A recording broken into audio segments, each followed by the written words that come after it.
নমস্কার বন্ধুরা, রূপা কিচেন ব্লগে তোমাদের সবাইকে জানাই স্বাগতম। তো দেখো, আজকে কিন্তু আমি তোমাদেরকে দেখাবো এক দারুণ স্বাদের মিষ্টি রেসিপি, আর সেটা কিন্তু একদম ক্রিস্পি, একদম পাপড়ের মতন কড়মড় করবে। তো দেখো, সেটা বানানোর জন্য এখানে নিয়ে নিতে হবে ময়দা। তো তোমরা তোমাদের ইচ্ছা মতো ময়দা নিতে পারো, আর সামান্য দিয়ে দিবে ফুড কালার। এটা কিন্তু আমি দিয়েছিলাম মানে একটু ইয়েলো ফুড কালারটা, আর তাতে দিতে হবে হালকা একটু ময়েম। তোমরা তোমাদের ইচ্ছা মতো ময়েমটা করতে পারো। আর এরকমভাবে আটাটাকে হালকা হালকা জল দিয়ে মেখে একটা ডোয়ের মতো করে নিতে হবে। তারপর দেখো, এটা আমি করে নিয়ে আমি করিনি, করেছে বাবা, করেছে চিনির শিরাটা করে নিয়েছিল ওখানে।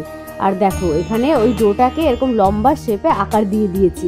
আর যেহেতু দোকানের অনেকটা করবে, সেহেতু বাবা অনেকটা মেখে নিয়েছে। আমরা যেহেতু বাড়ির জন্য করলে 1 কিলো ময়দার জন্য যথেষ্ট। তারপর দেখো, যেভাবে আমরা রুটিটা বেলি ঠিক সেভাবেই কিন্তু রুটিটাকে সুন্দর করে বেলে নিতে হবে। এপাশ ওপাশ ঘুরিয়ে সুন্দর পাতলা করে বেলতে হবে। কারণ যত এই জিনিসটা রুটিটা পাতলা করে বেলতে পারবে, তত কিন্তু তোমাদের এই খাস্তাটা খেতে ক্রিস্পি বেশি হবে, একদম পাতলা পাপড়ের মতন হবে। তো দেখো, এখানে কিন্তু বাবা অনেক পাতলা করে বেলে নিচ্ছে। আর এই খাবারটা কিন্তু আশা করি তোমরা এখনো পর্যন্ত কেউ খাওনি, কারণ এটা নতুনই আর কি। আমিও এখানে এসে বাবার হাতেই বানানো প্রথম খেয়েছি। আমার কিন্তু ভীষণ ভালো লাগে। তো দেখো, এখানে পাতলা পাঁপড়ের মতন একদম পাতলা করে বেলে নিয়েছি। তারপর এটাকে এখন রোল রোল করে নেওয়ার পালা। তো দেখো, বাবা কিন্তু এখানে খুব সুন্দর করেই এটাকে বেলে নিচ্ছে। তোমরা চাইলে কিন্তু যে কোনো একটা কাঠের পাতলা পিঁড়িগুলো নিয়ে এটা বেলে নিতে পারবে। তারপর দেখো, এখানে হালকা একটু তেল ব্রাশ করতে হবে, যাতে একটার সাথে একটা গায়ে না লাগে। তারপর এটাকে রোল করে নিলাম। দেখো, এটাকে রোল করে নিয়ে তারপর কিন্তু রেখে দিতে হবে 5 মিনিটের জন্য। এটা 5 মিনিট হয়ে গেলে তারপর কিন্তু রোলটাকে এখানে টুকরো টুকরো করে কেটে নিতে হবে, লম্বা লম্বা শেপ দিয়ে কাটতে হবে। তারপর দেখো, এখানে লম্বা লম্বা শেপ দিয়ে কিন্তু বাবা এটাকে কেটে নিচ্ছে। তারপর দেখো, এখানে সবকটা রোলটা পাতলা করে কাটা হয়ে গেলে তারপর এটাকে হাত দিয়ে এরকম করে চেপে চ্যাপটা করে নিতে হবে।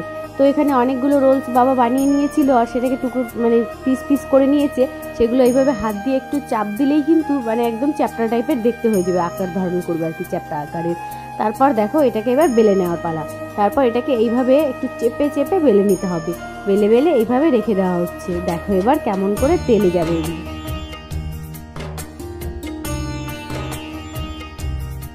আর এখানে দেখো, তেলটা আগের থেকে গরম করতে বসিয়ে দিয়েছিল।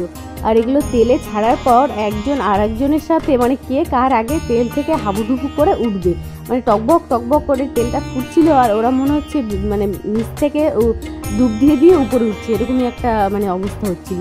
আর দেখতে কিন্তু ভীষণ ভালো লাগছিল। আমি কখনো যাই না সেরকম দেখতে, কিন্তু এটা বানানোর জন্য দেখতে গিয়েছিলাম, তো ভীষণ ভালো লাগছিল। আর দেখো, এক সাইডটা ভাজা হয়ে গেলে একটা কোনো কিছু খুন্তি দিয়ে বা সাঁড়াশি দিয়ে তোমরা এপাশ ওপাশ করে উল্টে পাল্টে দিতে হবে, যাতে দু সাইডটাই সুন্দর করে ভাজা হয়ে যায়।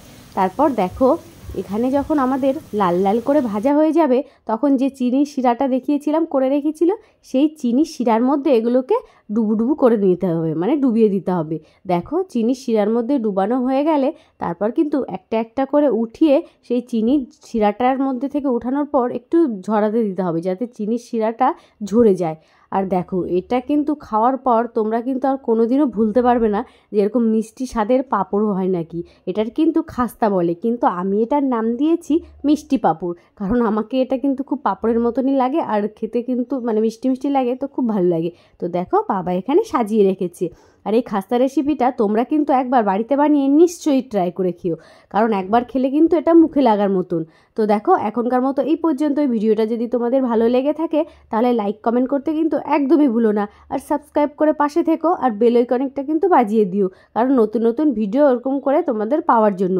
আমি কিন্তু কেকও বানাই, আর কেকের ভিডিও অথবা যে কোনো খাবারের বানানোর ভিডিও তোমাদেরকে দেখাবো। তো এখনকার মতো এই পর্যন্ত।